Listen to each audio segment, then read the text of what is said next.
pada warga di daerah-daerah lain. Nah, di sini ada Teh Yuyun dari Bilik di Bandung. Bilik ini Bandung Independent Living Center. Teh Yuyun, selamat sore. Kemudian ada juga Mas Christian Pramudia dari Pusat Pengembangan dan Pelatihan Rehabilitasi Bersumber Daya Masyarakat (PPRBM) di Solo, Surakarta. Kemudian ada Bang Man, atau yang lebih terkenal dengan Bang Gus Dur ya, dari Pergerakan Difabel Indonesia untuk Keadilan, Perdik. Selamat sore, Bang Abdul Rahman.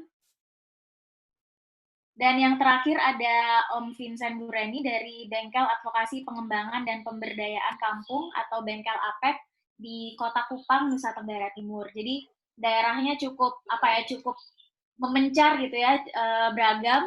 Ada dari Jawa, ada dari Sulawesi Selatan, ada dari Nusa Tenggara Timur, dan kalau dilihat dari pemberitaan di media paling tidak, kondisi wabah COVID-19 di daerah-daerah ini juga sangat beragam. Sore. Saya di media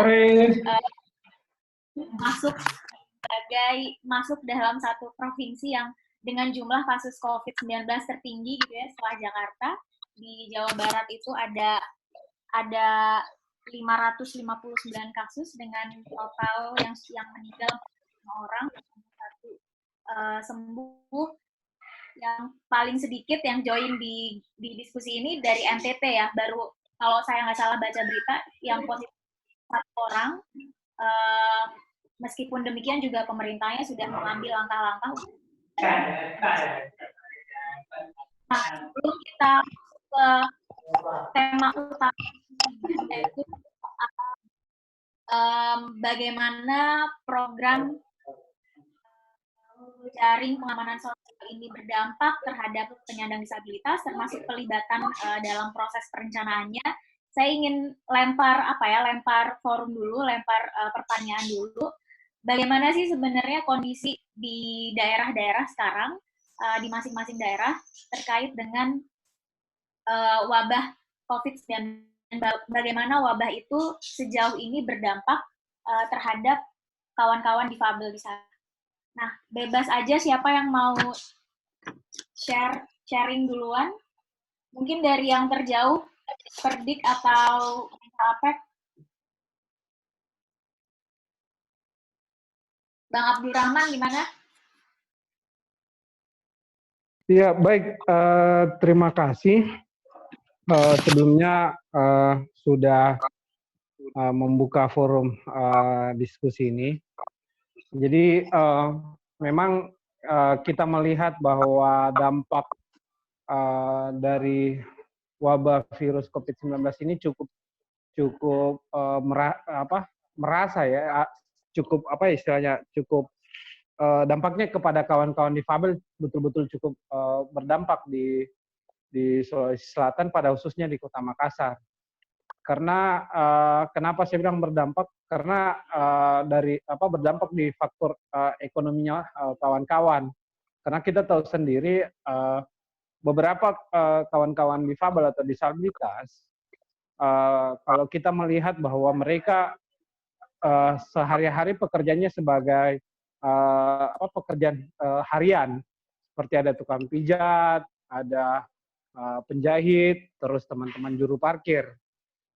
Dengan adanya virus ini, secara otomatis perekonomian mereka lumpuh, mati.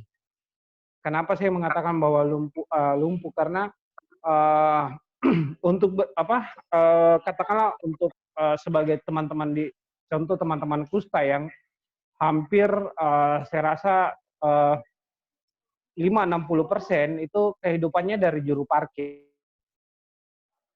Dan karena COVID ini pembatasan ruang gerak atau fasilitas publik tempat berbelanja itu ditutup, jadi secara otomatis pendapatan mereka bukan menurun lagi, betul-betul nihil. Makanya kami di Perdik melihat persoalan ini, makanya kami membuka membentuk tim tim relawan, terus melibatkan jaringan untuk berdonasi, walaupun donasi tersebut tidak besar atau bentuk rupiah atau bentuk kebutuhan sehari-hari mereka, dan kami tahu bahwa ini tidak bisa menutupi kebutuhan mereka sampai 1 bulan ke depan, tetapi ini yang kami lakukan awal untuk paling tidak menghidupkan membantu meringankan beban tersebut dengan membagikan sembako kebutuhan mereka makan sehari-hari. Tetapi itu pun lagi kami melihat bahwa bukan cuma keseluruhan kawan-kawan difabel, tapi kami lebih fokus lagi di lansia, difabel lansia yang mempunyai usia di atas dari 50 tahun, itu yang betul-betul sangat terdampak yang kami rasakan. Karena kita tahu sendiri, kalau kami di Makassar sampai saat ini bahwa adanya bantuan sandan pangan yang dipersiapkan oleh pemerintah, tetapi kami melihat bahwa niat itu sudah bagus, tetapi sampai saat ini masih berdebat dengan persoalan data, terus tidak adanya berkoordinasi dengan lembaga-lembaga terkait. Contoh seperti kami di Perdik, kami yang berusaha untuk membangun komunikasi dengan dinas terkait, khususnya dinas sosial yang ditunjuk langsung oleh PJ Wali Kota untuk menyediakan sandang pangan bagi kelompok masyarakat rentan atau miskin yang ada di Kota Makassar. Tetapi kita tahu sendiri sampai saat ini kami melihat bahwa pendistribusian atau pembagian dari sembako itu ya belum berjalan secara bagaimana, karena masih harus meng-cross check karena mereka sistemnya harus mencari data RT RW, dan sampai saat ini belum berjalan saya melihat. Saya rasa itu. Ya, terima kasih Bang Abdul Rahman. Jadi poinnya adalah sejauh ini dari pihak pemerintah daerah sendiri, tadi disebutkan Dekjimsos gitu ya, belum aktif untuk melibatkan masyarakat terkait dengan penyaluran bantuan. Justru teman-teman Perdik yang kemudian jemput bola gitu ya, mengajak mereka untuk lebih lebih perhatian tanda kutip ya terhadap kelompok-kelompok rentan termasuk lansia dan difabel. Nah, gimana kondisinya dengan di kota lain, misalnya di Bandung? Bandung ini kita tahu jumlah kasusnya juga cukup tinggi gitu ya, walaupun secara keseluruhan yang masuk PSBB Bandung tidak termasuk. Nah, Teh Yuyun, kalau di Bandung gimana Teh? Ya, terima kasih Mbak Almas. Selamat sore teman-teman semua. Assalamualaikum warahmatullahi wabarakatuh. Untuk di Bandung, Mbak, saat ini memang kasusnya ada 97 positif ya Mbak ya, dengan angka kematian sudah 24, kemudian juga ini sudah hampir di 28 kecamatan sudah ada korban atau sudah ada yang positif COVID. Masih 2 kecamatan yang belum nih nampaknya, tapi dari informasi terbaru per tanggal hari ini 16 April 2020 tuh pemerintah mengajukan surat untuk diberlakukannya PSBB, dan rencananya tanggal 22 sudah beredar kabar 22 April itu Bandung akan di PSBB-kan beserta 4 wilayah lainnya Bandung Raya ya. Jadi Kota Bandung, Kabupaten Bandung, kemudian Cimahi, Sumedang, dan Kabupaten Bandung Barat. Nah, terkait dampak COVID kepada difabel di Bandung ini, sebelum ada COVID juga di bulan Februari ya, sebelum ramai seperti saat ini, kita sudah melakukan pendataan waktu tahun 2019 itu. Ada 200 orang penyandang disabilitas yang kita survei, dan hasilnya 107 itu tidak punya penghasilan, dan memang sebagian besar di antaranya juga dia disabilitas dan lansia. Untuk makan saja itu harus dari tetangga, teman-teman yang ini. bukan cuma tidak punya pekerjaan, tidak punya penghasilan, ini maksudnya 0 rupiah, jadi nggak punya sama sekali pemasukan dalam sisi keuangan gitu ya. Jadi bukan lagi di ambang batas kemiskinan, ini di ambang batas kematian sebetulnya. Ini udah 107. Ditambah lagi dengan 100 kondisi berapa sih? dari 200 Mbak, jadi 53% itu data kita tuh teman-teman yang kita survei di Bandung dari 5 kecamatan ini tadi penghasilannya 0 rupiah.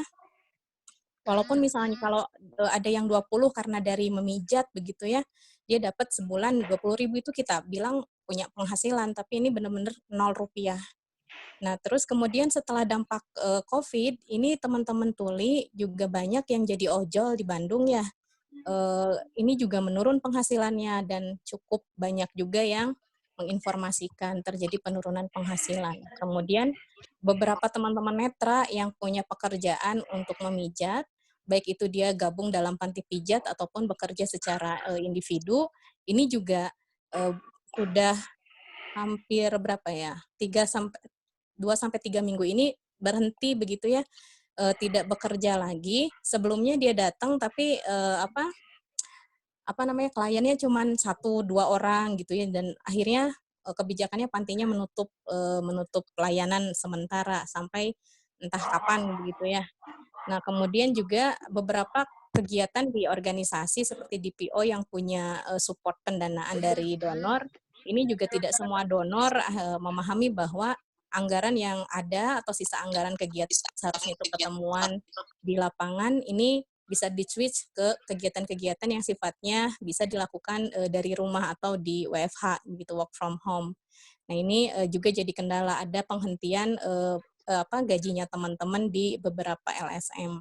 Nah, ada hal lain juga yang kita temukan kayak teman-teman yang dengan disabilitas cukup sangat rawan mungkin ya, karena ada kasus kesehatan, dia punya penyakit penyerta gitu, penyertanya bisa karena disabilitas yang dia butuh pengobatan yang sifatnya itu harus terus-menerus dilakukan, ini jadi punya kendala. Dari fase social distancing, kemudian untuk dia bisa mengakses pengobatan, sulit juga ke puskesmas, karena puskesmas rumah sakit juga akhirnya dihindari.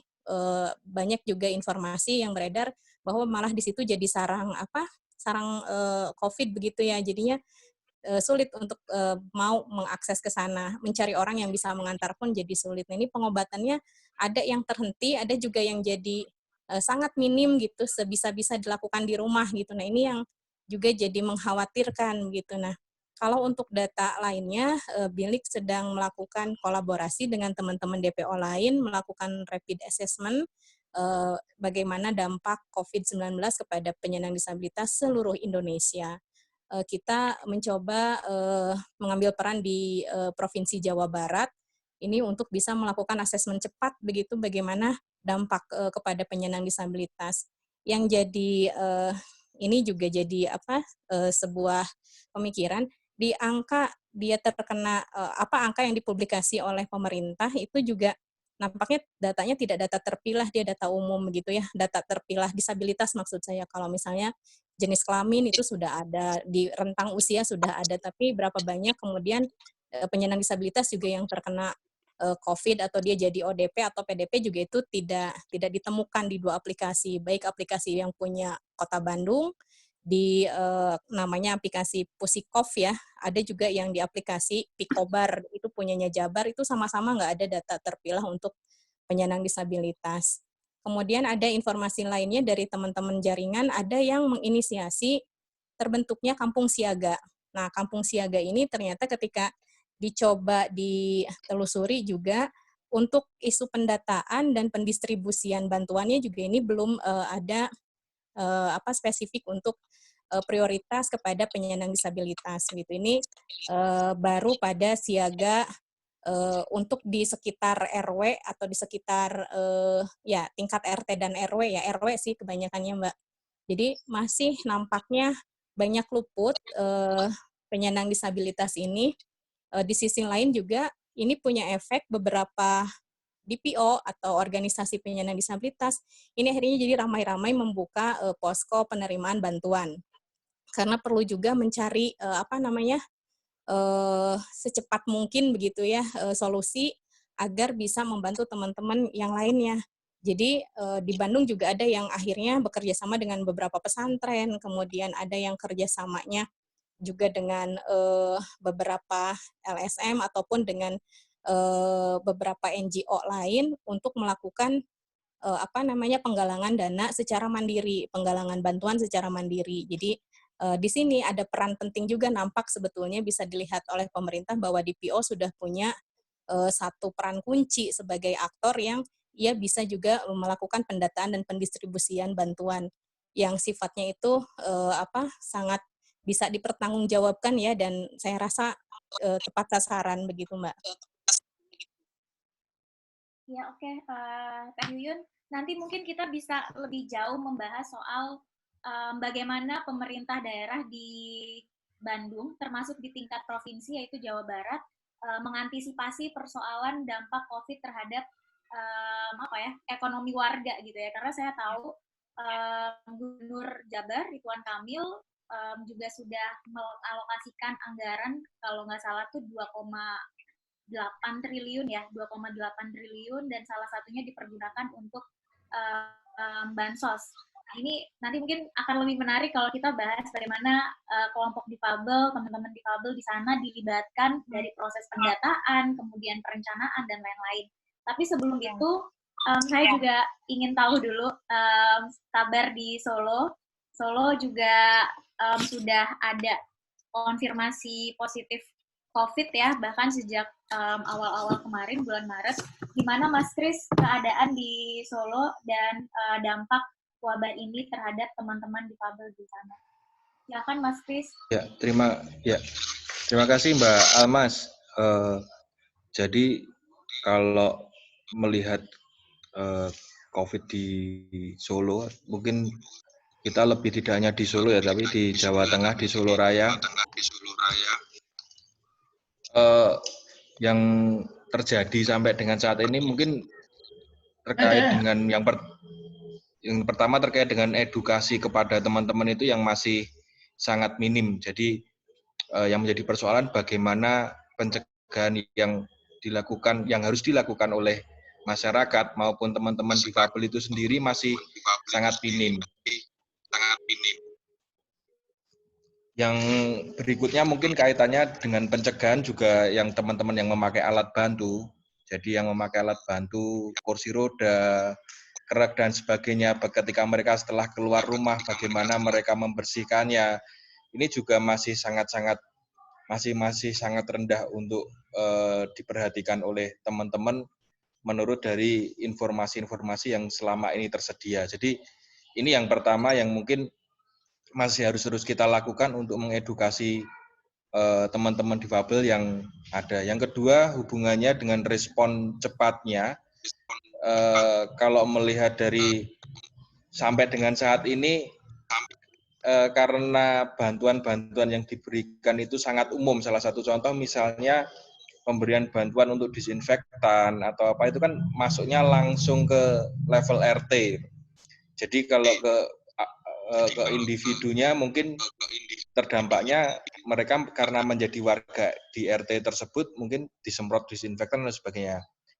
Kemudian untuk teman-teman difabel yang miskin mungkin akan mendapatkan yang bantuan dari PKH itu. Tetapi kalau hal-hal lain, salah satu contohnya adalah bagaimana dengan anak-anak yang membutuhkan terapi, okupasi terapi dan sebagainya, yang itu sebenarnya mereka harus datang ke layanan terapi dan mendapatkan layanan itu. Padahal kondisi sekarang mereka tidak mungkin lagi untuk datang ke pusat terapi karena adanya physical distancing, social distancing. Nah, ini yang sangat berdampak dan sampai dengan saat ini pemerintah belum ada mekanisme ataupun merubah cara bagaimana agar anak-anak ini, kalau di Solo Raya sendiri rata-rata per kabupaten itu terdapat sekitar 500-an lah anak-anak yang mungkin membutuhkan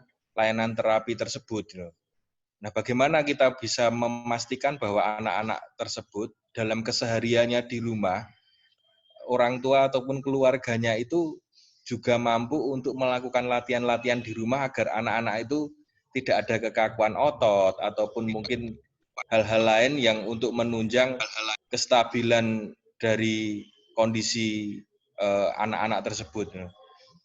Nah, ini yang menjadi perhatiannya. Yang selanjutnya mungkin yang belum dilakukan oleh kita bersama adalah secara keseluruhan di Indonesia kita belum memiliki satu gerakan yang cukup cukup baik untuk bagaimana membangun sebuah satu gerakan untuk agar apa yang dilakukan oleh pemerintah ini juga berdampak kepada teman-teman difabel. Salah satu contohnya tadi bicara tentang data pilahnya. Kita belum bisa melihat berapa difabel yang juga menjadi pasien dengan COVID ini. Nah, ini kita kan nggak tahu juga. Terus kemudian berapa jumlah organisasi yang mungkin bergerak untuk ke arah sana. Terus bantuan apa saja yang bisa kita difabel dapatkan, karena secara perhitungannya, misalnya kita mendapatkan bantuan untuk disinfektan atau untuk cuci sabun dan sebagainya, otomatis teman-teman yang dengan memakai alat bantu ini membutuhkan jumlah bantuan yang lebih, karena misalnya kalau kita saja yang tidak menggunakan alat bantu mungkin cukup dengan 1 botol sabun. Bagaimana dengan teman-teman yang memakai kursi roda? Berarti paling tidak mereka harus butuh juga 2 botol. Nah, ini yang kondisi yang terjadi di saat ini. Yang selanjutnya mungkin bicara tentang partisipasi. Kalau teman-teman di Solo Raya dan Jawa Tengah sebenarnya sudah mencoba untuk melakukan partisipasi, tapi lebih kepada di level desa. Beberapa mungkin terlibat dalam upaya-upaya untuk pencegahannya itu sudah, tetapi masih sangat-sangat sebagian, dan itu kebanyakan diinisiasi oleh organisasi-organisasi difabel di level kecamatan dan di level desa. Kalau secara ekonomi hampir semua terdampak, sama seperti yang Teh Yuyun ceritakan tadi, bagaimana teman-teman yang berprofesi memijat itu juga hampir semuanya off. Teman-teman netra yang mungkin show di rumah makan atau karena penghasilannya mengisi musik di sana itu juga jelas tidak bisa bekerja. Kemudian kemarin diskusi dengan teman-teman Diva Ojek Jogja juga seperti itu, hampir semuanya minim. Dan yang ada beberapa hal yang menjadi kelemahan ketika teman-teman mendistribusikan bantuan itu juga kita juga agak kesulitan, karena beberapa daerah di desa-desa itu beberapa sudah ditutup atau sangat sulit sekali untuk bisa masuk ke desa untuk mendistribusikan bantuan, karena standarnya misalnya kalau mau masuk ke kampung harus disemprot. Nah, kalau kita harus mengirimkan bantuan atau mendistribusikan bantuan sebanyak misalnya 10 titik seperti itu, ya kita teman-teman juga sangat-sangat kecapean dan mungkin terlalu kebanyakan disemprot dengan disinfektan. Itu yang terjadi. Kemudian minimnya informasi tadi adalah bisa berhubungan dengan bagaimana juga minimnya teknologi yang dimiliki oleh teman-teman. Jadi ketika bagaimana kita nanti bisa menyediakan platform informasi yang bisa sampai ke level di desa dengan teman-teman yang mungkin kalau kita di sini bisa diskusi dengan melihat YouTube atau dengan pakai Zoom ini. Nah, bagaimana dengan teman-teman di desa, dan sebenarnya apa yang bisa kita lakukan, ya mungkin kita mencoba untuk membangun satu gerakan untuk melakukan advokasi kebijakan, apakah itu di level daerah ataupun bisa di level nasionalnya akan seperti apa. Tapi dari beberapa peraturan yang sudah diterbitkan, ini kami belum bisa melihat bahwa itu bisa diimplementasikan sampai di level bawah, karena sampai dengan saat ini memang kita belum ada yang kita melihat bahwa oh ini bantuan spesifik untuk difabel. Mungkin ini yang bisa sedikit kami sharingkan terkait dengan kondisional di Solo, di Jawa Tengah, dengan kondisi mungkin tidak terlalu banyak seperti Jakarta. Di Jawa Tengah saat ini tercatat 214 yang tersebar di 33 kabupaten kota, kemudian yang meninggal sekitar 30-an juga, yang sembuh juga sekitar 30-an juga. Jadi gitu, Mbak Mas.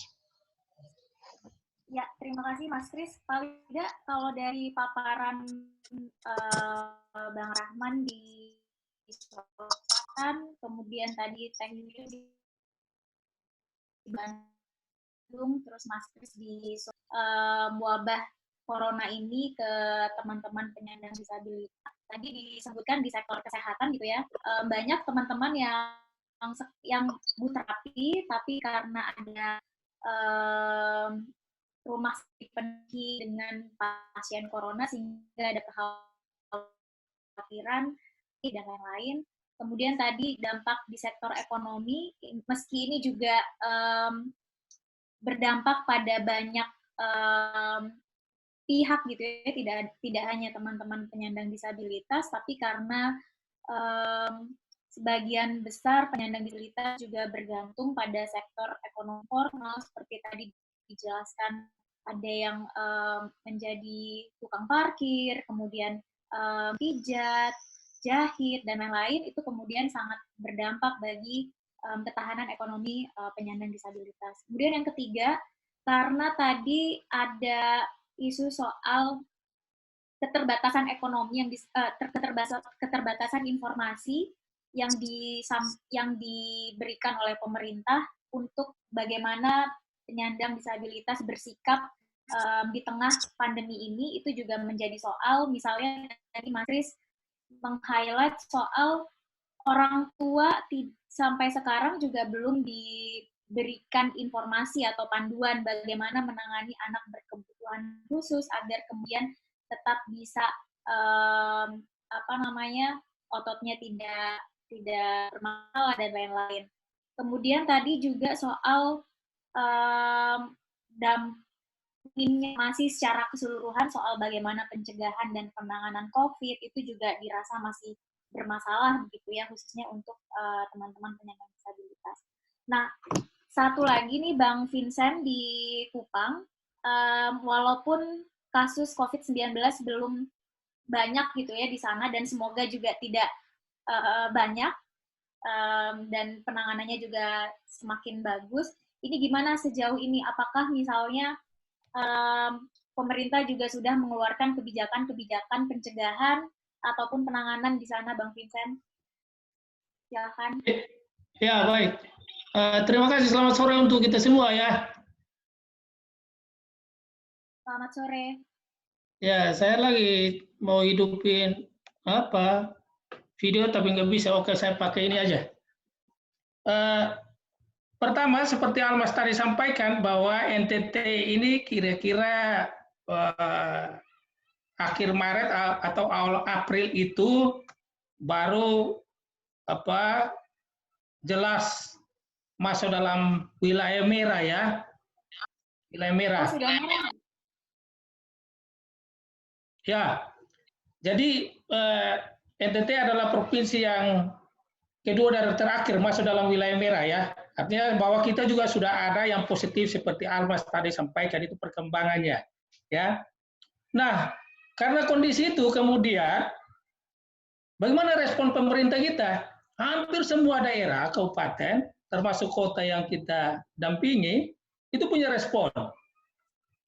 Ya, respon yang pertama itu soal kelembagaan. Mereka membentuk gugus tugas ya, gugus tugas. Gugus tugas itu hampir semua kabupaten itu sudah mulai terbentuk. Bahkan ada kabupaten tertentu itu gugus tugasnya sudah mulai mau dibentuk di desa atau kelurahan. Ya, di Kota Kupang sendiri, Bengkel Apik juga masuk dalam gugus tugas di kelurahan juga karena kebetulan kantor kita ada di satu kelurahan TDM di Kota Kupang. Itu dari aspek kelembagaan. Ini artinya respon pemerintah ya. Tapi kemudian gugus tugas ini kemudian masih mulai melakukan internalisasi ya, internalisasi di tingkat gugus tugasnya. Paling tidak mereka ada yang mulai bekerja, tapi lebih banyak fokusnya kepada dampak langsung itu. Jadi ODP, PDP ya dan keluarganya. Sementara yang lain itu kan sifatnya umum, jadi bisa diminta untuk bergerak sendiri.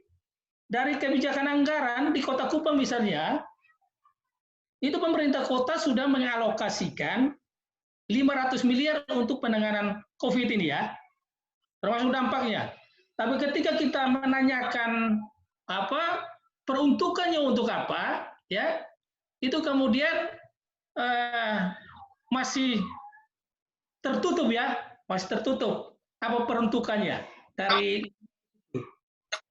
dan kita mengapresiasi dari 500 miliar itu termasuk perjalanan dinas dan operasional DPR itu justru diambil 2 miliar ya untuk membantu di situ. Itu sebuah apresiasi. Apa dampaknya kira-kira? Nah di Kota Kupang atau NTT pada umumnya seperti yang disampaikan juga oleh teman-teman. Tapi dampak yang paling dirasakan itu soal pemenuhan kebutuhan bahan pokok. Ya, itu yang pertama. Vincent, ya. Kalau di sana sudah, walaupun kasus positifnya 1, di sana sudah ada kebijakan seperti physical distancing, pembatasan kegiatan keramaian dan lain-lain nggak? Oh ya, itu sudah, itu sudah, ya.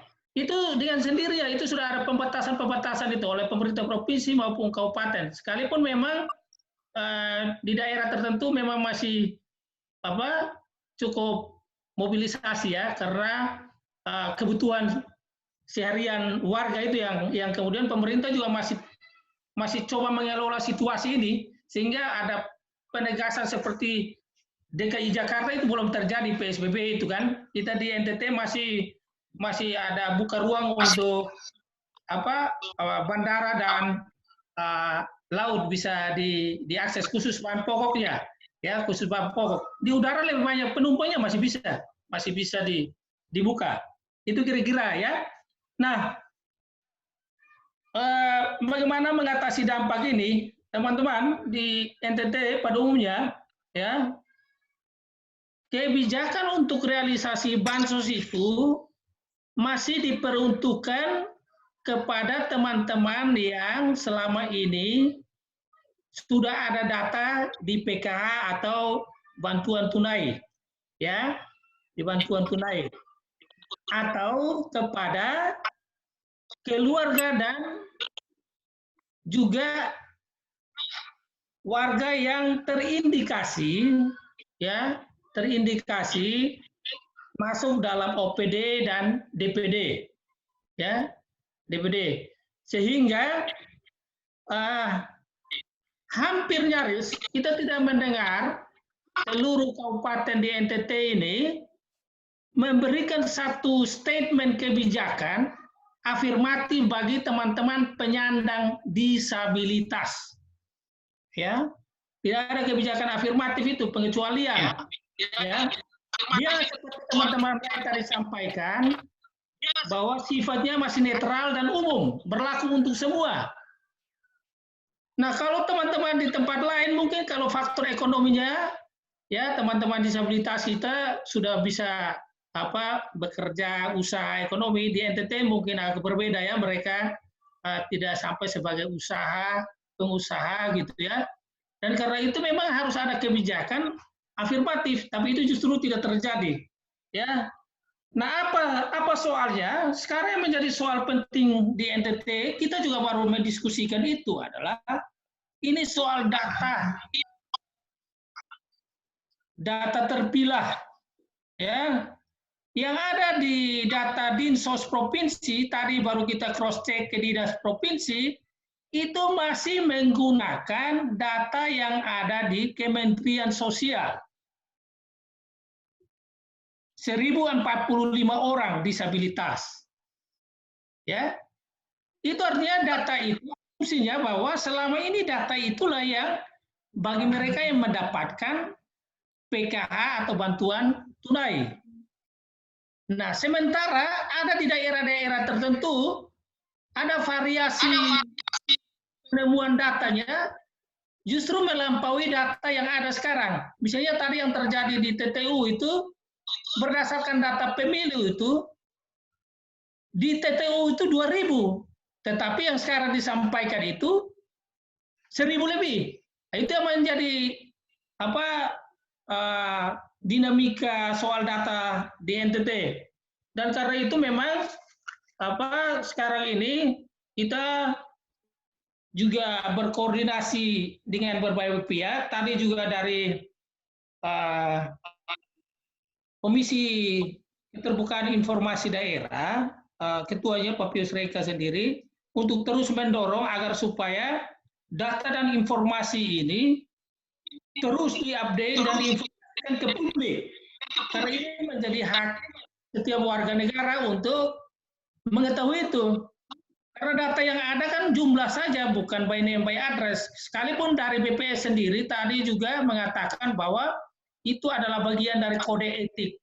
Sehingga kita tidak bisa menampilkan nama di mana dia berada, ya, karena itu menjadi kode etik BPS dan itu menjadi rahasia, dianggap seperti itu. Tapi di kondisi seperti ini, memang perlu harus ditampilkan ke publik agar supaya kebijakan realisasi kebijakan pansus itu segera dilakukan dan tepat sasaran. Tadi tuntutannya adalah tepat sasaran, ya, jangan sampai kemudian angka saja, tetapi kita tidak tahu apa benar dia memiliki ragam disabilitas tertentu dan memiliki kebutuhan berkaitan dengan bantuan itu atau tidak. Oke, terima kasih Bang Vincent. Tadi Bang Vincent juga sebenarnya sudah memantik untuk soal pertama, bagaimana dengan warga rentan yang tidak masuk dalam PKH. Nah, kalau saya baca-baca di berita, itu kan pemerintah pusat dan pemerintah daerah, salah satu kebijakannya adalah kalau di pusat ada data PKH, penerima PKH itu ditambah. Makanya kemudian ada anggaran tambahan untuk penerima PKH. Nah, ini saya nggak tahu bagaimana teknisnya di daerah, apakah nanti di daerah-daerah juga semuanya rata ada penambahan jumlah penerima PKH, atau bagaimana. Nah, seperti di Jawa Tengah itu Ganjar Pranowo juga menyebut bahwa 1,8 juta warga yang belum terdata dalam PKH, Kartu Indonesia Sehat, dan lain-lain itu akan diberikan bantuan langsung tunai. Nah, saya nggak tahu teknisnya bagaimana. Tapi saya bertanya, sejauh ini adakah kawan-kawan di BILIK, kemudian Perdik, PPRBM, dan Bengkel APEK dilibatkan atau ada jaringan yang teman-teman tahu dilibatkan untuk pendataan tersebut? Misalnya ada warga rentan, kelompok rentan yang teman-teman ketahui tidak menerima PKH, tapi kemudian juga didata untuk menerima bantuan tambahan dari pemerintah pusat maupun pemerintah. Ada nggak kawan-kawan? Bisa mulai dari siapa aja, silakan.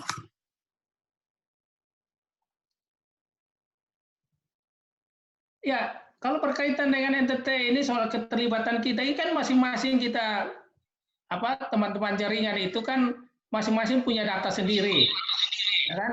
Di Kota Kupang misalnya kan kemarin kita dengan ICW itu sampai hari ini pun banyak hal yang belum diselesaikan. Itu soal pendataan di forum kita jaringan itu kan misalnya Kecamatan Ebobo itu sudah ada datanya, tapi itu kemudian kembali pada lembaga publik, ya, mereka kurang menjadikan itu sebagai data. Kalau itu tidak datang dari BPS atau dilakukan sendiri oleh pendamping dinas sosial itu kan, ya, karena itu memang teman-teman sendiri mengalami kesulitan untuk bahkan dia sudah pesimis untuk melakukan pendataan. Tapi tadi juga kita sudah sepakat supaya data-data yang ada itu kita segera masukkan ke dinas sosial kabupaten masing-masing, kemudian disampaikan ke bupati untuk diteruskan ke dinas sosial provinsi yang akan dilanjutkan kepada pemerintah pusat, dalam hal ini Kementerian Sosial, ya. Artinya bahwa kita selama ini ada, misalnya di Sumber Timur juga, kemarin mereka sampaikan bahwa Sumber Timur sendiri atas inisiatif mereka itu justru mereka mengambil langkah melakukan kecamatan jumlahnya kurang lebih 752 orang, ya. Tapi itu kemudian sekarang menjadi soal apakah kemudian diterima menjadi data yang diolah menjadi data publik oleh pemerintah atau tidak, sehingga harus ada jaminan itu, ya, Almas.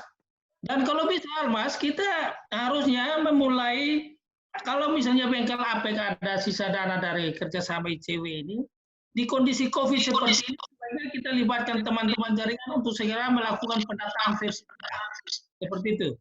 Terima kasih. Oke, siap Bang Vincent. Jadi saya nggak tahu kalau di daerah lain gimana kondisinya. Apakah misalnya teman-teman sudah mengetahui informasi tentang pemerintah daerah sudah melakukan pendataan terkait kelompok terdampak COVID-19 yang belum masuk sebagai penerima PKH atau penerima Kartu Indonesia Sehat dan jenis-jenis bantuan pemerintah lainnya. Apakah proses pendataan itu sudah dilakukan oleh pemerintah daerah masing-masing atau sampai sekarang belum ada informasi itu? Raise hand. Halo. Siapa nih, Teh Yun? Atau? Ya. Cak. Iya, silakan, Mas Gus. Mas Ishak ya? Atau siapa? Iya, Ishak.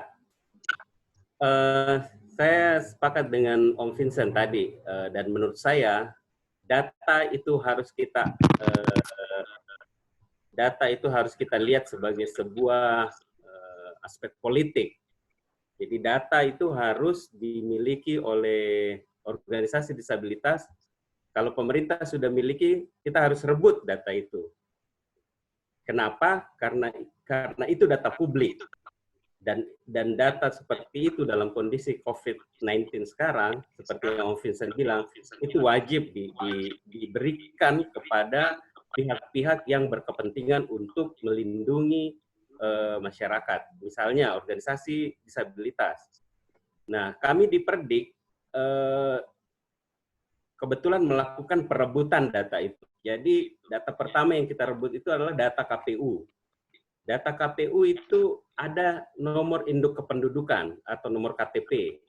Dan nomor itu sangat dibutuhkan oleh semua pemberi dana, entah itu dompet duafa, entah itu Basnas, entah itu anggota dewan, politisi, orang kaya, selalu membutuhkan nomor KTP itu. Dan kalau kita tidak bisa mengakses itu, maka akan butuh waktu yang banyak sekali untuk mengumpulkan KTP teman-teman, hanya untuk bisa mengakses dana publik misalnya. Kemudian yang kedua, ini adalah waktu yang tepat untuk kawan-kawan melakukan konsolidasi pendataan. Jadi setiap organisasi membenahi datanya. Pengalaman Perdik saat ini adalah kami mengolah data KPU itu, daftar pemilih tetap khusus disabilitas yang usianya 17 tahun ke atas, dan kemudian memverifikasi ke teman-teman, misalnya ke Pertuni, ke Gerkatin, ke ITMI, tentang nama-nama itu. Bahkan orang Gerkatin sekalipun, Gerkatin Sulawesi Selatan, begitu melihat data KPU berdasarkan pemilih tuli, itu kaget jumlahnya ternyata banyak. Iya, jelas jumlahnya lebih banyak dari data kalau itu berbasis anggota organisasi.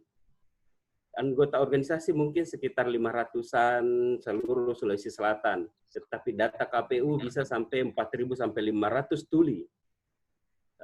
Untuk satu provinsi Sulawesi Selatan. Itu menunjukkan bahwa data yang dimiliki sekalipun oleh organisasi dan tidak semua organisasi memiliki data itu ya. Saya berikan contoh misalnya Permata. Permata itu Perhimpunan Mandiri Kusta. Itu datanya, kalaupun mereka kumpul data itu ditulis tangan dan sebagainya, di buku yang sudah robek-robek, tidak pernah ada digitalisasi dan seterusnya. Tidak semua organisasi disabilitas punya data, dan ini kesempatan untuk melakukan konsolidasi. Sayangnya tidak semua organisasi tertarik untuk melakukan konsolidasi data. Perdik hanya bisa misalnya berhubungan dengan Permata, berhubungan dengan Gerkatin, baik Kota Makassar maupun Provinsi Sulawesi Selatan, difabel di Kabupaten Goa, itu mau melakukan konsolidasi. Artinya misalnya begini, kalau ada data dari KPU tadi, itu kenapa orang ini sudah meninggal, jadi bisa langsung dicoret, atau ini tidak ada, orang ini tidak ada. Nah, coba bayangkan kalau seandainya dinas sosial yang mengeluarkan, ya kita bisa mengakses data itu, yang notabene selalu mereka kumpul data disabilitas. Orang ada pegawainya, ada aplikasinya, SIM-PD kalau tidak salah. Masa itu tidak bisa kita akses? Masa organisasi tidak bisa akses? Dan itulah yang menurut saya perlu direbut. Nah, waktu itu ICW sudah melatih organisasi untuk bersengketa soal informasi tersebut. Kita bisa melakukan itu, kenapa tidak? Apalagi ya? Jadi kayak sekarang ini kan, ya. Kalau teman-teman Perdik atau saya nggak tahu organisasi di sana di Sulsel, ada nggak yang punya data terkait dengan difabel yang sudah mendapatkan bantuan dari pemerintah, entah itu misalnya PKH atau yang lain-lain, sehingga nanti kita bisa melihat bahwa ada kelompok rentan juga yang belum mendapatkan bantuan, sehingga itu perlu kita masukkan ke pendataan baru yang sedang dilakukan oleh pemerintah. Sekarang kalau tidak salah pemerintah dinas sosial, kalau tidak salah dinas sosial atau pemerintah Kota Makassar malah belum membagikan apa-apa ke disabilitas terkait COVID. Yang baru bagi-bagi itu baru dana publik, maksudnya dana donasi publik yang dikumpul dari berbagai organisasi, entah itu PMI, entah itu Perdik, entah itu media dan lain-lain. Jadi pemerintah belum. Nah, itu yang kami bingung. Apa yang ditunggu ini pemerintah kota? Sehingga belum ada pembagian itu. Padahal sudah jelas bagi Perdik yang tidak perlu dipertanyakan lagi, yang paling rentan itu adalah yang paling renta dan difabel. Jadi difabel lansia, difabel lanjut usia itu ada datanya semua. Kalau pakai data KPU ya, karena KPU itu datanya DPT-nya itu 17 tahun ke atas. Jadi kita bisa klasifikasi yang 60 tahun ke atas ada sekian ratus orang dan alamatnya di sini. Nah, kami menghadapi kendala begitu mau mendistribusikan ke rumah-rumah. Pertama, ini lagi social distancing, Makassar zona merah. Besok itu sudah, kalau tidak salah sudah berlaku PSBB di Makassar. Jadi kalau kami harus mengantarkan langsung, belum itu akan riskan. Jadi kami memilih beberapa metode. Jadi nama-nama itu pun menurut saya itu masih ada masalah lagi, yaitu bagaimana menyampaikan sembako ini ke rumahnya atau ke keluarga itu secara langsung. Tidak semudah seperti kalau tidak terjadi COVID. Ya. Karena kalau sekarang ini banyak kendala. Ya. Jadi di Makassar kebijakan physical distancing bahkan PSBB juga akan berlaku sebentar lagi, itu sudah terjadi, tapi belum ada bantuan dari pemerintah daerah kepada warga terdampak COVID-19 ya. Iya, belum. Bahkan bantuannya baru bersifat dari inisiatif warga. Koalisi masyarakat sipil. Oke. Kalau saya baca di berita Bang Ishak, per tanggal 4 April ya, saya nggak tahu kalau berubah lagi. Per tanggal 4 April itu pemerintah Provinsi Sulawesi Selatan menganggarkan 200 miliar untuk penanganan COVID-19. Kalau dibandingkan dengan daerah-daerah lain, ini jumlahnya sangat kecil, cuma nggak tahu kalau ditambah lagi begitu ya. Dan 200 miliar ini juga tidak hanya untuk pemberian bantuan kepada masyarakat, tapi juga penanganan kesehatan dan lain-lain.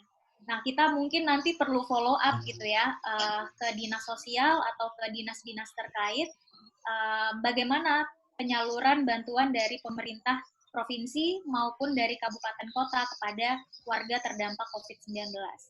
Mungkin itu di daerah lain, mungkin Mbak Yuyun, karena kemarin Mbak Yuyun juga sedang mengkaji soal bantuan dari Pemprov Jabar, adakah informasi yang penting untuk disampaikan ke teman-teman untuk sharing? Ya, terima kasih Mbak Almas. Jadi teman-teman mengabarkan dari Jawa Barat bahwa untuk pendataan ini pemerintah itu mendata melalui 2 mekanisme. Jadi datanya diambil satu dari data DTKS. DTKS ini data keluarga miskin atau artinya data terpadu kesejahteraan sosial. Ini dari Kementerian Sosial. Yang kedua itu adalah data non-DTKS.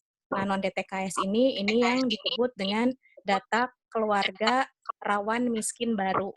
Ini data di luar Kemensos yang memiliki kerentanan akibat keluarga yang memiliki kerentanan akibat COVID-19. Nah, untuk data DTKS, ini pemerintah pusat atau Kementerian Sosial ini sudah punya mekanisme bagaimana melakukan pendataan. Jadi pendataannya dilakukan oleh STKS atau tenaga sosial kesejahteraan di tingkat kecamatan. Jadi tadi sudah disinggung STKS ini punya satu aplikasi khusus yang kemudian itu menjadi pintu gerbang untuk melakukan pendataan, termasuk mengambil foto diri di difabelnya dan sebagainya. Itu nanti langsung terhubung dengan aplikasinya Kementerian Sosial. Nah, itu nanti butuh verifali, butuh langkah selanjutnya untuk kemudian di-approval menjadi masuk ke dalam data DTKS. Sementara untuk data non-DTKS, ini data non-DTKS itu mekanisme yang diinformasikan oleh Gubernur Jawa Barat itu melalui pendataan yang dilakukan oleh RT RW setempat. Nah, RT RW setempat ini data yang diambil adalah yang ber-KTP wilayah ataupun perantau. Jadi kalau dari tingkat Provinsi Jawa Barat, itu Pak Gubernur menjamin katanya kalaupun dia perantau, tapi memang kos dan bekerja di lingkungan Jabar, kemudian dia terkena dampak COVID-19, dan dia sudah butuh dibantu, begitu yang layak dibantu, maka ini ini boleh diajukan menjadi data non-DTKS. Di Bandung, di beberapa daerah ini sudah terjadi, di Jabar juga sudah terjadi, Depok, itu sudah terjadi pendataan oleh RT RW setempat. Yang menarik, pendataan oleh RT RW setempat ini juga ada kendala, khusus untuk yang data non-DTKS. Jadi ketika saya tadi coba cek di aplikasinya Pikobar Jabar, itu sudah ada 33 aduan kasus terkait dengan pendataan. Jadi pengaduan warga dalam sesi tanya jawab ya, di serambinya tanya jawab itu ada 33 kasus, yang 18 kasus itu dikarenakan informasinya bantuan itu tidak tepat sasaran ya. Untuk data yang 15 respon warga atau kasus berikutnya itu bantuan sosialnya tidak sampai ke warga karena beberapa tidak didata. Saya coba cek lagi ke beberapa kasus detailnya. Jadi memang ada beberapa praktek-praktek di lapangan. Yang pertama tuh dia merasa menjadi orang yang berhak menerima bantuan karena karena terkena dampak COVID-19, tetapi tidak didata oleh RT. Kemudian ada pembatasan penerima manfaat oleh RT. Jadi RT hanya mendata sekitar 4 sampai 5 kakak saja, atau ada juga yang 10 kakak begitu ya. Itu di kasusnya kontributornya dari Bogor. Jadi RT ini membatasi data yang masuk. Ini unik sekali. Terus berikutnya ada RT tidak memberi informasi. Jadi ketika ditanya oleh warga, apa betul akan ada bantuan? RT ini menjawabnya, nggak ada, itu hoax. Terus berikutnya ada juga informasi, dia sudah didata oleh RT, tetapi bantuan tidak kunjung datang. Kemudian ada juga informasi bahwa RT RW kurang peduli terhadap warganya. Praktek yang lainnya itu adanya aparat RT yang kemudian dilaporkan karena dia menjadi salah satu oknum yang memblocking aliran data dari masyarakat atau warga yang memang membutuhkan dan layak mendapat bantuan dari pemerintah. Kemudian berikutnya memang tadi bantuan diberikan tidak tepat sasaran. Jadi kepada orang yang ya dianggap tidak masuk ke dalam kriteria yang membutuhkan. Ini dari aduan masyarakat. Kalau melihat dari data itu, saya sendiri jadi semakin miris, semakin tambah tidak yakin gitu ya bahwa pendataan kepada penyandang disabilitas ini akan terjaring dengan sempurna begitu atau dengan baik ya oleh aparat pemerintah di tingkat paling rendah yaitu RT RW. Kemudian selanjutnya akhirnya beberapa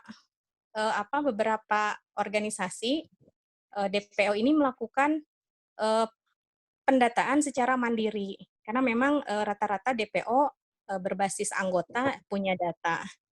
Nah, ini juga ada banyak sekali praktek permintaan fotokopi KTP ya atau foto KTP. Banyak sekali juga yang meminta dan melakukan pendataan. Kemudian data ini dikumpulkan, dikolektifkan oleh beberapa organisasi dan itu secara proaktif ya organisasi ini mengakses informasi kepada dinas sosial di tingkat kota kabupaten maupun ke provinsi langsung. Nah, dari sisi pemerintah ketika dicoba dikonfirmasi ke Kabid ke Kasih Penyandang Disabilitas di Provinsi Jawa Barat, jadi saat ini memang belum proaktif melakukan pendataan DTKS yang klaster khusus bagi penyandang disabilitas, masih bersifat pasif dan menerima data-data yang kemudian diberikan oleh teman-teman organisasi yang sudah melakukan pendataan secara inisiatif. Nah, itu pun nampaknya hari ini nih jam 2, pemerintah sosial provinsi ini baru melakukan koordinasi dengan bersama gubernur dengan Kementerian Sosial. Jadi masih ada nampaknya sebuah mekanisme yang belum jelas begitu ya dari sisi pemerintah bagaimana pendataan akan dilakukan khusus menyasar kepada penyandang disabilitas atau kalau dinas sosial dengan 26 data PMKS-nya. Ini nampak masih ada ketidakjelasan ya, masih dalam pembicaraan, tapi sejauh ini sifatnya pemerintah sosial Jabar tuh menerima data saja, ya Bu silakan data dikirimkan, namun tindak lanjut dari data itu kemudian akan bagaimana, pelibatan kami kemudian bagaimana, ini juga belum jelas atau belum ada pembicaraan yang menyasar ke arah itu ya, atau meminta misalnya ada pelibatan penyandang disabilitas untuk kemudian secara aktif membantu pemerintah. Ini belum ada, jadi masih sifatnya proaktif saja dari teman-teman DPO mengirimkan data kepada pemerintah, khususnya ke dinas sosial di kota dan provinsi. Itu Mbak yang terkait pendataan di wilayah Jawa Barat.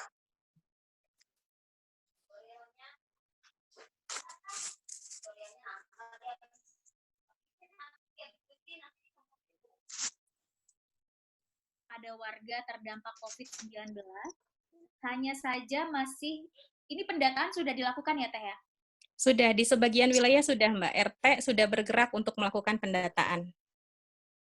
Ya, tapi belum ada, kalau bahasa Bang Vincent tadi, kebijakan afirmatif begitu ya terhadap teman-teman penyandang disabilitas yang rentan terdampak COVID-19. Ya. Apakah kebijakan afirmatif itu perlu menurut kawan-kawan, atau sudah cukup terwakilkan terhadap bantuan-bantuan yang sudah diumumkan oleh pemerintah?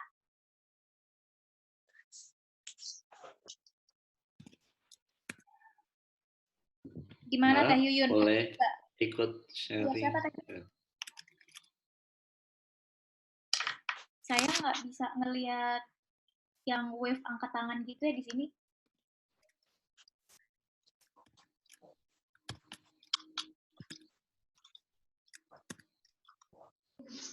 Mas Joni itu, Mbak, Mas Joni. Joni, ya gimana Mas Joni?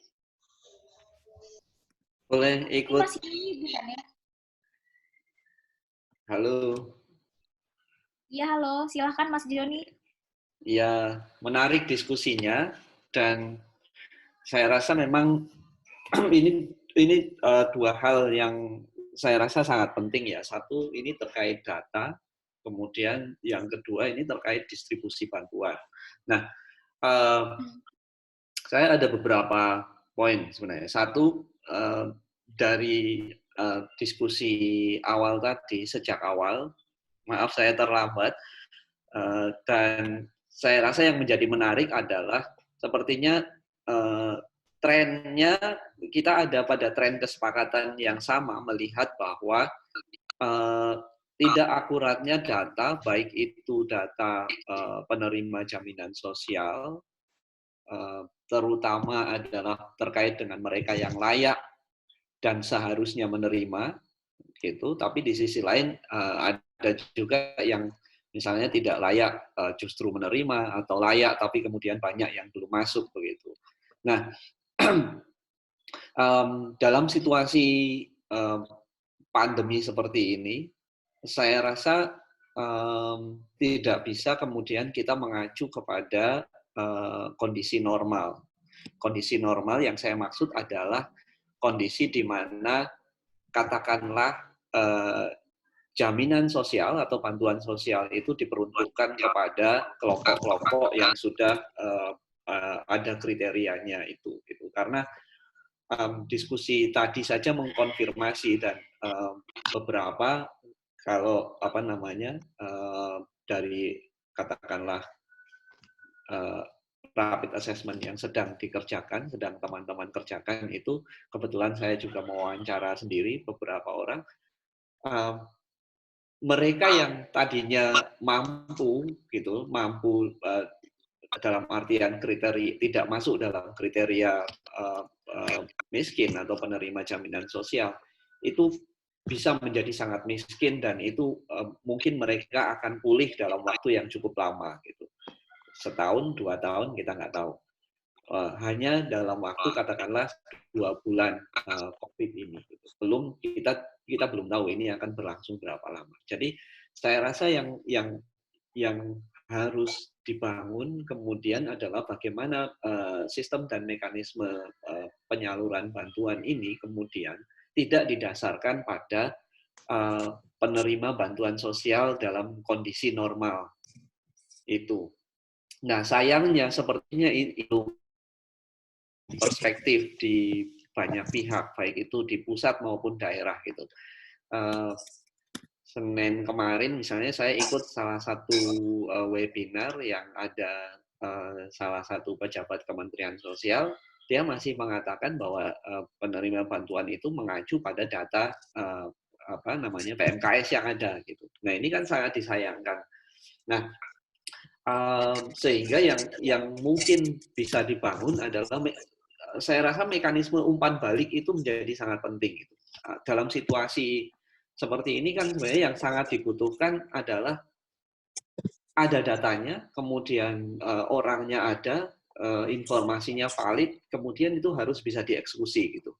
kalau prosesnya kemudian masih harus mengikuti proses yang secara normal berjalan, nah tentu itu akan menjadi sangat lama gitu. Sebulan 2 bulan pun belum nggak selesai gitu. Kita tahu pengajuan case itu mungkin bisa setengah tahun untuk menjadi penerima case PBI. Nah itu nggak bisa berjalan saya rasa dalam situasi seperti ini. Harus ada mekanisme yang disepakati dari sisi umpan baliknya maupun dari sisi updating data yang memang masyarakat itu punya ruang untuk aktif di situ gitu. Termasuk cross checking data dari yang dimiliki oleh Kementerian Sosial atau Dinas Sosial dengan yang dimiliki oleh pihak lain, misalnya KPU tadi yang dicontohkan Mas Ishak itu memang sangat penting. Tapi juga jangan menutup hanya itu, artinya ruang-ruang di mana masyarakat mengupdate data dan informasi itu harus dibangun. Nah, makanya penting memang di banyak daerah untuk benar-benar membangun koordinasi bukan hanya dengan dinas sosial atau ya pemerintah daerah, kemudian gugus tugas dan pihak-pihak lain di tengah daerah. Kalau di Jogja misalnya, memang kepemilikan data itu menjadi sangat menguntungkan untuk beradvokasi. Jadi data dari desa inklusi misalnya yang sudah ada sejumlah desa yang didampingi, itu yang kemudian pendataannya didampingi oleh DPO seperti Sigap misalnya, kemudian kepemilikan data itu bisa digunakan untuk kemudian menyandingkan data bersama dengan dinas sosial dan mengecek mana yang sebenarnya layak diterima tapi belum dapat dan seterusnya. Nah, tetapi saya rasa tidak cukup dengan itu, tapi benar-benar memastikan bahwa yang di lapangan yang kemudian menjadi lebih miskin karena datanya pasti diambil sebelum COVID gitu, yang kemudian menjadi sangat miskin karena situasi ini itu juga harus kemudian dipastikan bisa bisa mengakses gitu. Nah ini yang saya rasa jadi PR ya kira-kira. Terima kasih. Ya. Mas Joni, boleh diperjelas nggak? Tadi kan sempat mengusulkan mekanisme umpan balik itu disebut menjadi pilihan yang paling paling penting, paling perlu begitu ya. Ini mekanisme umpan balik itu detailnya seperti apa, Mas?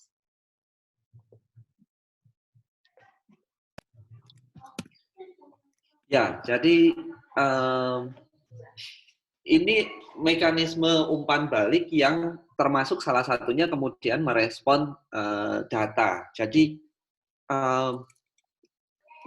poin saya gini, jadi dalam situasi seperti ini kan kita nggak lagi bisa berpegang pada data yang dimiliki oleh katakanlah dinas sosial berdasarkan tadi misalnya penerima PKH saja dan seterusnya dan seterusnya. Nah, bahkan data KPU pun misalnya karena itu di-generate katakanlah pilkada 2019, pilkada 2017 misalnya, pasti juga masih ada sudah ada banyak perubahan gitu. Nah, umpan balik ini adalah sebenarnya kemudian akan menjadi ruang untuk organisasi, sebenarnya kita bicara bukan hanya organisasi difabel saja kan. Untuk organisasi masyarakat sipil itu kemudian bisa memberikan data pembanding atau kemudian data baru yang belum tercover gitu. Nah, dengan yang harus disepakati adalah verifikasi dan validasinya tentu. Dengan verifikasi dan validasi yang sederhana, tapi prosedurnya dan birokrasinya tidak perlu panjang gitu untuk kemudian dia bisa menjadi penerima bantuan. Nah, itu sangat dibutuhkan saat ini.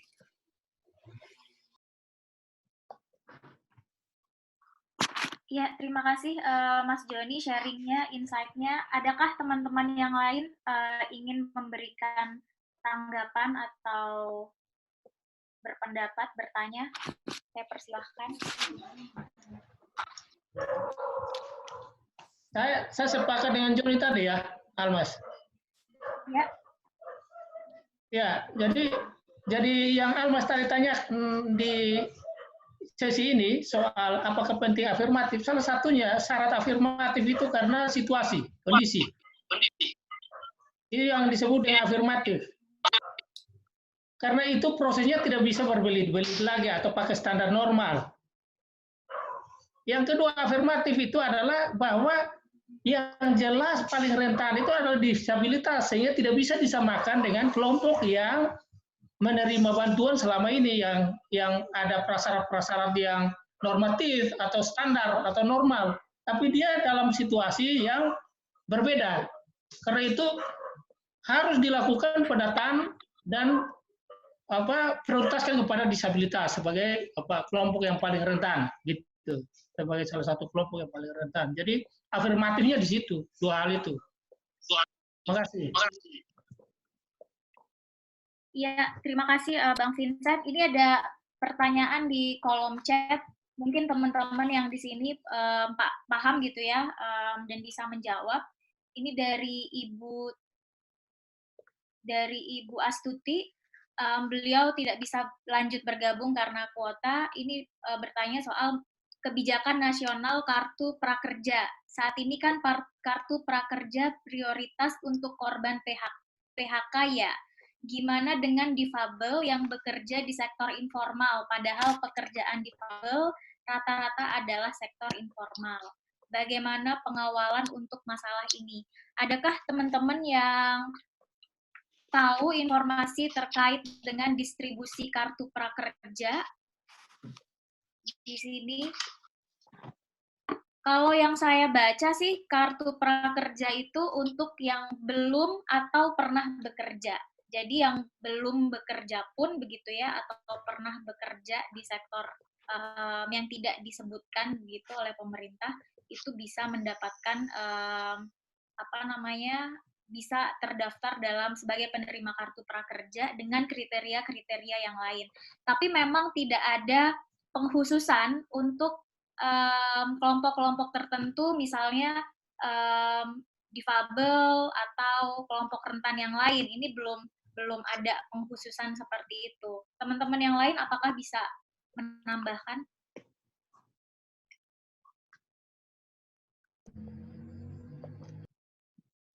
Kalau tidak ada, ini ada usulan gitu ya dari Pak Sunarman Sukamto.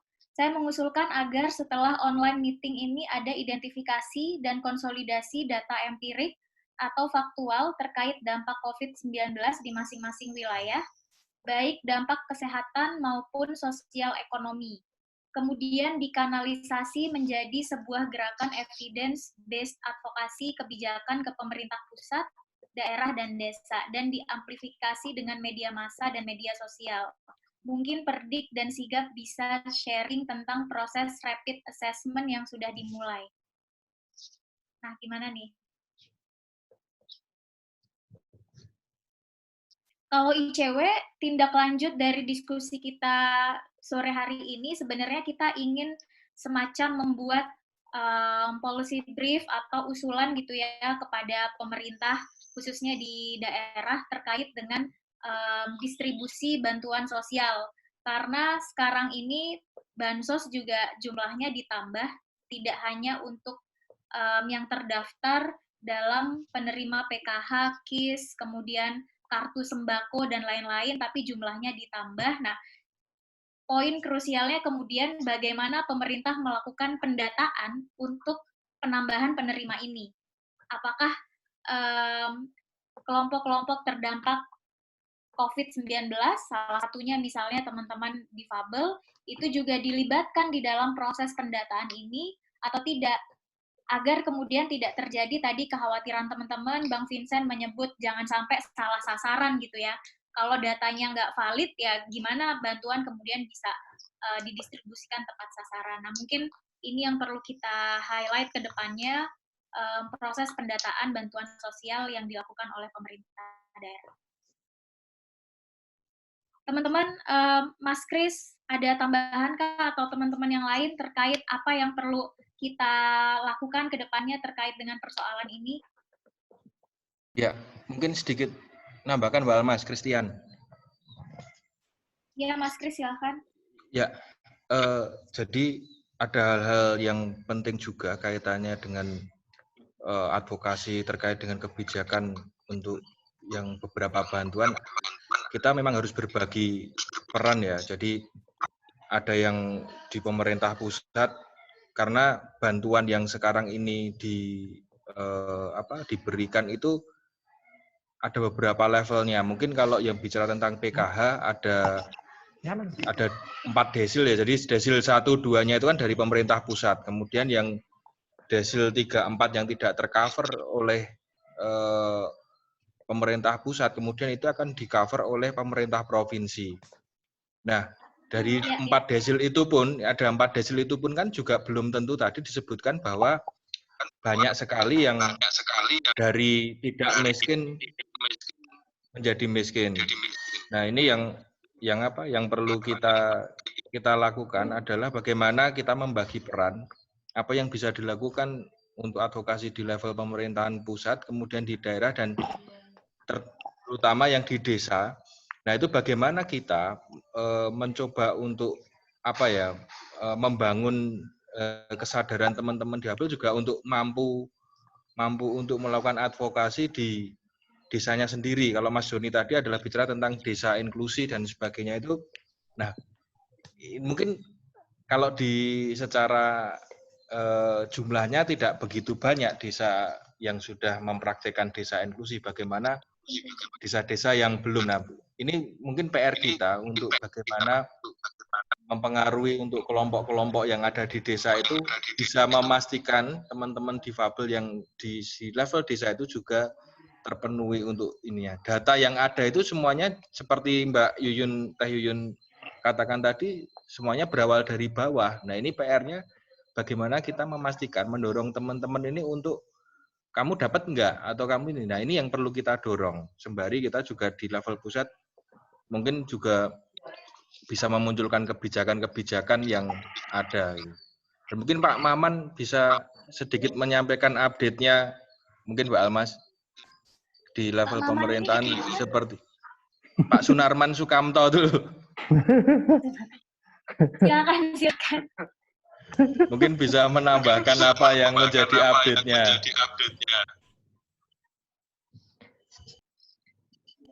Silakan Pak Maman. Ya, mohon izin Mbak Almas. Saya dari PPRPM Solo, tapi 2 tahun ini saya bekerja untuk kantor staf presiden. Sebetulnya sejak awal COVID, kita sudah sounding ke kementerian lembaga di tingkat nasional agar ada atau muncul kebijakan alternatif. Kemudian memang meskipun tidak semuanya tidak secara spesifik menyebut tentang difabel ya, tetapi memang misalnya kita dorong itu muncul kebijakan dari Kemensos, dari PNPB sebagai koordinator gugus tugas, kemudian dari Bappenas, kemudian dari Kementerian Desa, dari Kemenaker dan sebagainya, dari Kominfo dan sebagainya, pokoknya semua yang bertanggung jawab terhadap aksesibilitas informasi, edukasi, komunikasi, sampai kepada mengatasi dampak secara kesehatan, sosial, ekonomi sudah kita sounding. Hanya memang ringkasnya tantangannya ada 2, data dan dana. Yang kawan-kawan juga sudah melakukan. Halo, kok sepertinya suaranya terdengar, Mas. Terdengar. Oke, singkatnya begini, bahwa kebijakan-kebijakan itu meskipun tidak secara spesifik menyebut difabel, tetapi sebetulnya itu bisa diakses oleh teman-teman difabel. Misalnya tadi kartu prakerja. Kartu prakerja sejak desainnya kebetulan di Kedeputian 3 KSP tentang kartu prakerja itu, sejak awal kita sudah sounding bahwa minimal harus aksesibel. Artinya kawan-kawan difabel netra bisa mengakses, karena itu kan harus online ya, aplikasi. Ada link website, ya, ada aplikasi websitenya, sehingga memang harus akses. Dan untuk memastikan akses itu, kemarin sudah kita coba linkkan dengan Mas Dimas Prasetyo Muharam yang kebetulan juga bekerja di Kemendikbud. Tetapi apakah betul-betul teman-teman difabel netra pernah mencoba mengakses kartu prakerja dan apakah itu aksesibel atau tidak? Sampai saat ini belum ada laporan. Makanya tadi saya senang kalau kawan-kawan mencoba mengakses kartu prakerja itu. Jadi meskipun tidak ya pertanyaan dari Mbak Astuti tadi ya, itu artinya terbuka, semua orang boleh akses. Gitu. Nah, kemudian tentang data tadi, data kita pernah ikut rakor yang dikoordinir Bappenas, di sana juga ada Kemensos, ada TNP2K, dan sebagainya. Sama, masalahnya adalah dana yang dianggarkan itu hanya berbasis data yang sudah ada. Lalu mengapa muncul driver ojol dan sebagainya yang karena mereka juga diundang, artinya siapa yang siap data itu yang katakanlah menjadi referensi. Artinya ketika kawan-kawan dari perusahaan aplikasi itu siap data, kemudian kawan-kawan dari Naker itu juga siap data, kemudian dari Kementerian Pendidikan juga angkatan kerja baru ini ada berapa punya data, itu memang kira-kira dikalkulasi dari sana. Nah, Kementerian Sosial, leading sektor data tadi yang disampaikan Deng SK tadi, punya data tentang difabel itu, memang data-data program lama sebelum COVID, ada PKH dan sebagainya. Kemudian juga berbasis LKS atau Lembaga Kesejahteraan Sosial, sehingga tadi yang disampaikan Mas Kris, disampaikan Mas Vincent, Gus Nur, Mas Joni tadi, bahwa sebagian besar kawan-kawan difabel itu kan tidak menerima PKH, apalagi di bawah naungan LKS. Kawan-kawan ini hidup mandiri di tengah-tengah masyarakat, keluarganya masing-masing, dan juga sangat terdampak. Bahkan sampai saat ini, di masuk ke KSP itu ada 27 kabupaten kota melaporkan bahwa 600-800 difabel di masing-masing kabupaten kota itu sudah kesulitan makan. Kalau Kak Hyun tadi sampaikan, bukan hanya abang miskin, ini abang kematian. Iya, betul.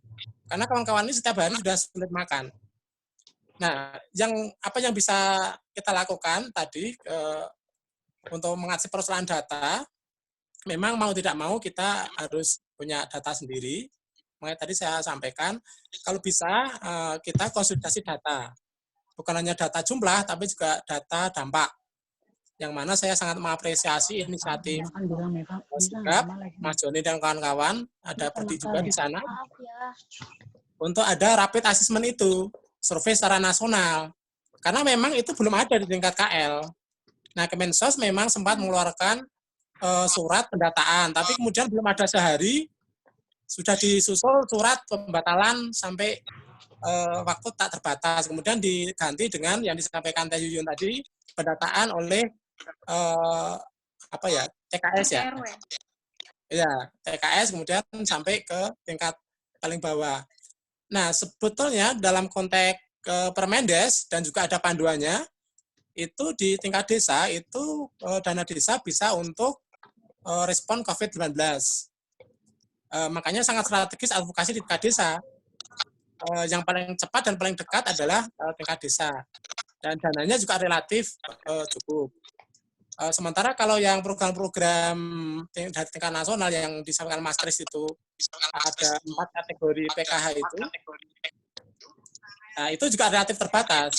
Makanya menjadi penting bagi kita untuk sesegera mungkin konsolidasi data dampak itu, kemudian bagaimana caranya supaya itu menjadi perhatian dan menjadi rujukan baik pemerintah pusat, daerah, sampai pemerintah desa.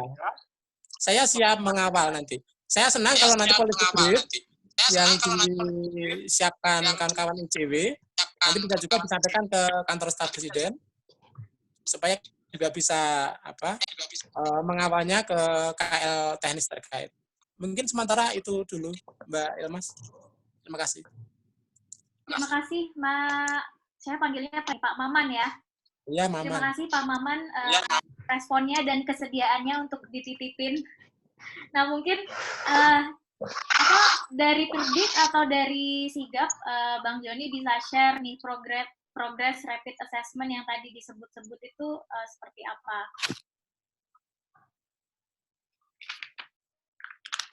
Ya, mungkin saya ya bisa.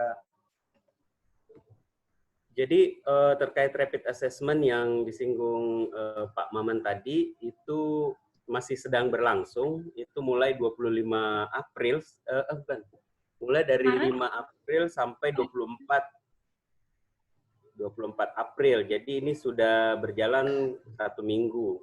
Nah, kami masih ada waktu 1 minggu lagi untuk menghimpun data dari teman-teman disabilitas, baik yang ber-Android, berinternet maupun yang tidak berinternet atau tidak ber-Android. Saat ini sudah lebih 1.000 informan yang kami jangkau, itu dari kurang lebih 30 provinsi, dan kalau dalam 1 minggu ini semakin gencar kita mengundang kawan-kawan untuk mengisi form assessment itu, maka akan lebih banyak suara disabilitas yang bisa tercover dalam assessment kita ini. Assessment ini bukan hanya untuk disabilitas yang remaja atau dewasa, tapi juga mencakup anak-anak, sehingga anak-anak didampingi diwakili oleh orang tuanya untuk menceritakan bagaimana kondisi anak-anak mereka. Ada 4 hal yang kita mau ketahui bagaimana kondisi disabilitas selama penanganan atau wabah COVID ini. Yang pertama itu adalah kondisi internal dan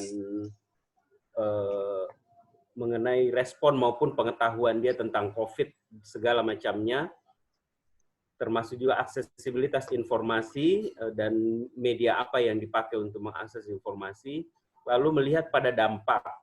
Dampak kami hanya melihat pada 3 aspek, yaitu dampak dampak rumah tangga dan dampak sosial, lalu dampak ekonomi dan pendidikan. Jadi 3 hal itu, diri dan sosial, lalu kedua ekonomi, dan ketiga pendidikan. Kemudian mengenai kebutuhan apa yang paling mendesak yang saat ini dibutuhkan oleh teman-teman disabilitas. Dan yang keempat adalah potensi. Jadi potensi apa yang bisa dikontribusikan oleh difabel dalam proses kita melawan COVID-19 ini. Jadi kalau dalam realitanya kita tahu kawan-kawan yang pintar menjahit itu kemudian membuat masker sejumlah ratusan dan dibagi-bagi secara luas. Mungkin ada kawan-kawan yang pandai dalam hal menyusun media KIE, itu juga bisa memproduksi media-media yang akses. Kadang pemerintah mengeluarkan poster yang tidak akses atau video yang tidak akses. Ada teman-teman difabel yang membuatnya akses, memberinya bahasa isyarat, memberinya subtitle, memberinya closed caption, memberinya audio describer, dan seterusnya. Nah, itu ada potensi disabilitas juga di situ. Jadi assessment ini tidak hanya melihat tingkat keterpaparan disabilitas dalam penanganan COVID ini, tapi kontribusi apa yang teman-teman bisa berikan.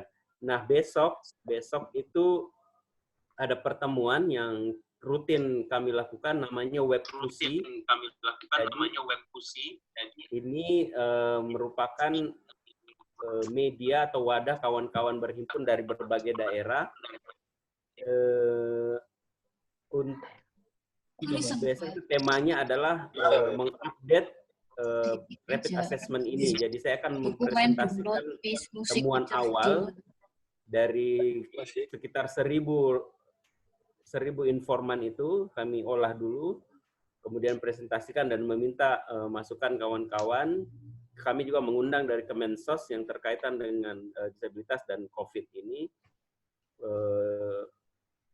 Jadi sekalianlah saya mengundang kawan-kawan untuk bisa hadir. Saya posting tadi di chat untuk bisa hadir juga. Silakan mendaftar. Itu sekitar siang setelah sholat Jumat. Kalau yang sholat Jumat di Jakarta itu jam 13 WIB. Nah, jadi sebenarnya saya ingin mengatakan bahwa kebijakan targeting dalam perlindungan sosial selalu menimbulkan masalah ketika data tidak akurat. Jadi seperti Mas Joni bilang, inclusion error atau exclusion error itu pasti terjadi. Nah, menurut saya memang saat ini kita tidak bisa hanya fokus pada kebutuhan individu atau kebutuhan per keluarga. Kita harus juga membangun satu sistem yang bisa memperkuat komunitas atau organisasi. Jadi komunitas maupun organisasi ini berfungsi untuk mengantisipasi kawan-kawan yang terkena misalnya exclusion error, artinya dia seharusnya mendapatkan tapi tidak ada namanya dalam pendataan, atau mengalami inclusion error, dia seharusnya tidak masuk tapi ternyata didata. Nah, kalau ada upaya menguatkan komunitas dan organisasi, ini bisa menambal yang kelemahan dari kebijakan targeting pemerintah terkait perlindungan sosial. Nah, jadi saya kembali lagi tegaskan bahwa data ini selalu urusan politik. Kalau kita bisa memperbaiki kualitas organisasi dengan cara membenahi data internal, kemudian mampu menghimpun data dari kawan-kawan yang rentan, maka kita punya pekerjaan paling tidak setengahnya sudah selesai. Artinya kita sudah jelas sasarannya siapa yang mau dibantu, kemudian tinggal mengumpulkan donasi dan seterusnya lalu bergerak. Nah, jangan juga hanya fokus pada kebutuhan sembako, karena persoalan yang penting juga adalah pengetahuan. Nah, baru-baru ini di Makassar ada difabel netra itu mengalami suspek sebagai COVID, tapi kemudian tidak artinya negatif. Tetapi begitu dia ingin kembali ke kosnya, itu orang pemilik kos dan warga di sekitar situ menolaknya. Bahkan dicarikan tempat kos yang lain dengan menjelaskan kondisinya dia pernah disuspek disabilitas dan dia adalah difabel visual atau netra. Tidak ada juga yang menerima untuk memberikannya tempat kos. Nah, menurut saya ada kondisi di mana pengetahuan warga atau masyarakat itu terkait COVID memang jadi salah kaprah. Dianggapnya virus itu akan melompat-lompat dan sebagainya, atau virus akan menyebar begitu saja kalau ada orang tinggal di situ. Melalui tanah. Bahkan menjadi bullying, bahkan menjadi stereotyping dan stigmatik. Jadi selain urusan sembako, ini juga ada urusan pengetahuan. Terima kasih. Pengetahuan ya. Terima kasih Mas Ishak. Ini sudah kalau di sini jam 5:11, mungkin di Makassar sudah lewat jam 6 ya Mas Ishak ya? Sudah azan maghrib. Sudah azan maghrib. Sebelum kita tutup diskusinya, ini ada satu peserta yang tadi angkat tangan, Amex. Silahkan Amex, kalau ada pertanyaan atau tanggapan. Terima kasih, Mbak. Siapa tadi namanya? Almas. Almas. Saya dari Jawa Timur, Malang. Saya temannya Mas Isya, tidak temannya Pak Joni. Saya ini memerhatikan ini dari tadi diskusinya menarik sekali. Yang menurut saya memang dari berbagai daerah ini perlu ditingkatkan koneksi dan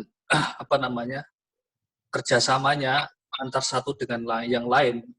Sharing-sharing pengalaman dan seterusnya. Sebagai orang yang di kampus, kadang saya bingung menjawab orang tua difabel begitu, bertanya sesuatu yang saya nggak pernah tahu sama sekali. Misalnya kemarin ada yang tanya soal adakah manual untuk terapi di rumah karena saya takut membawa anak saya ke rumah sakit dan seterusnya. Saya kira kan lembaga-lembaga baik di BO maupun lembaga itu punya manual-manual gitu. Saya punya usul ini teman-teman untuk meningkatkan konektivitasnya dimaterialkan dalam bentuk satu website atau bentuk satu konsorsium selama pandemik ini. Taruhlah misalnya ada satu website yang itu bisa dikelola oleh banyak orang, yang itu nanti di dalamnya berbagai manual, berbagai data, berbagai informasi, berbagai video, misalnya website disabilitas atau difabel COVID atau apa gitu. Nanti dari situ biar ketika ada orang itu mau mencari apa itu satu pintu begitu. Biar kadang-kadang ada manual apa proses itu kemudian di grup apa ternyata sudah kehapus dan seterusnya. Di website itu juga atau mungkin di satu grup itu juga bisa meningkatkan strategi-strategi. Itu mungkin sekedar ajakan lah teman-teman kepada teman-teman ini. Memang perlu dibentuk semacam komisi khusus aktivis-aktivis difabel untuk meningkatkan teman-teman difabel untuk memitigasi teman-teman difabel selama pandemik ini. Saya kira itu. Bagaimana? Yang lain tanggapan?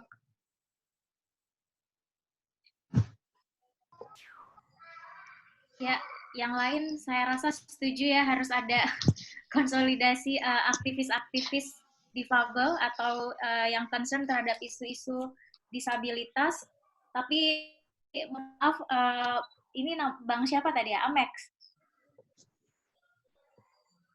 Karena ini diskusinya terbatas waktu dan sudah jam 5:30 nih kalau di sini, kita tidak bisa membuka forum untuk tanggapan lagi. Nanti bisa kita lanjutkan via teks. Nih Bang Ishak sudah merespon gagasan Amex, noted. Nanti kita bisa lanjut lewat forum yang lain atau besok kita bisa sama-sama bergabung di diskusi Bang Ishak Webpusi ya. Webpusi jam 1 siang. Kalau teman-teman sempat silahkan bergabung, rame-rame kita bahas atau melanjutkan diskusi tentang rapid assessment dan kalau ada agenda-agenda yang lain. Tapi paling tidak dari diskusi ini saya mencatat beberapa hal penting yang mungkin setelah ini ICW akan rumuskan dalam bentuk, saya belum diskusi juga dengan internal, apakah policy brief atau rilis media, karena kita juga target diskusinya sebenarnya salah satunya adalah jurnalis gitu ya. Beberapa hal penting yang saya catat diantaranya yaitu masalah-masalah terkait persoalan ini. Tadi Bang Joni membuka dengan ada setidaknya 2 masalah gitu ya. Pertama soal data, kemudian yang kedua soal distribusi bantuan. Kemudian tadi teman-teman menambahkan masalah di luar itu ada soal aksesibilitas informasi. Karena yang dibutuhkan oleh warga terdampak corona ini tidak hanya bantuan berupa uang atau sembako, tapi juga pengetahuan. Dan saya rasa itu yang belum banyak dilakukan oleh pemerintah, karena rasanya pemerintah kita juga masih gagap gitu ya, bagaimana menangani wabah COVID-19 ini terkait selain persoalan pariwisata dan yang lain-lain. Nah, sehingga kita melihat banyak masalah yang timbul akibat dari minimnya pengetahuan atau informasi yang tidak hanya tidak aksesibel sebenarnya, tapi juga sangat terbatas. Dan khususnya untuk teman-teman difabel atau orang tua difabel yang tentu butuh informasi lebih khusus gitu ya, dan informasi-informasi yang tidak seperti yang sekarang kita lihat umum dan lain-lain. Mungkin itu teman-teman, nanti catatan diskusinya akan saya share akan ICW share melalui website ICW antikorupsi.org, dan kalau email teman-teman sudah terdaftar dalam database ICW juga sebelum saya tutup, adakah tambahan dari narasumber Rocky? Mas Kris, Bang Vincent? Cukup. Ya cukup, Sudah Mbak. cukup. Saya pikir bisa lanjut besok di web diskusinya teman-teman. Tuh. Oke, terima kasih. Terima Lanjutin kasih, idenya Bang Mas Kris. lagi ya. Siap. Ya, Teh Yuyun, Bang Vincent, dan Bang Gusdur di daerah masing-masing. Semoga kita tetap sehat dan tetap bisa ambil peran di tengah wabah COVID-19 ini. Terima kasih. Assalamualaikum warahmatullahi wabarakatuh.